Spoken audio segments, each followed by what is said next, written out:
Teofimo Lopez sa kulungan ang susunod na laban, Marlon Tapales mas mayaman pa kay Cuadro Alas. Tank Davis papalag kay King Ryan sa isang kondisyon, Inoue na pabilang sa top high-paid athletes sa buong mundo at fans ni Inoue delusional na.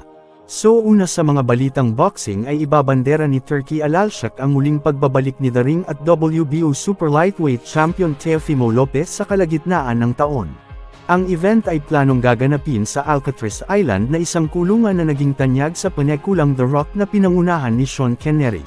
Sa ibang balita na as per Surprise Sports ay tumataginting na $5 million di umano ang estimated net worth ni former unified champion Marlon Tapales ng Sunman Promotion. While si Magsayo recorded an estimate value of $1 million, sa makatuwid ay mas map-era pa si Tapales kay Cuadro Alas. Sa kaugnay na balita na nasa top 81 spot sa world highest paid athlete si Monster Inoue garnering an estimated amount of $42 million from guaranteed purse. Shares ng pay-per-views, endorsements and other tangible deals kaya no doubt na target ng lahat si Inoue dahil sa laki ng market value nito sa boxing.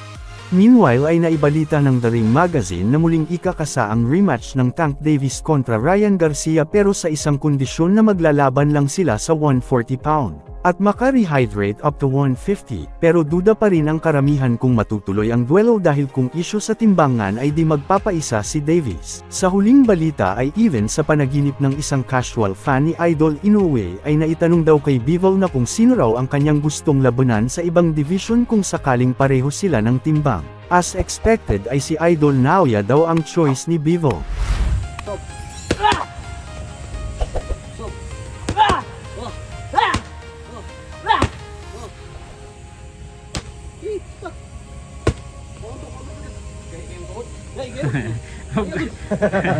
Ade, kumaya ka na pre, heavyweight naman siya, di naman siya lightweight. RDTV Cebu. Sale lang, Kuya Joseph. Sale pa lang yan, wala pa yan. Pero pula-pula ka na dito, pre. Tawa. Let's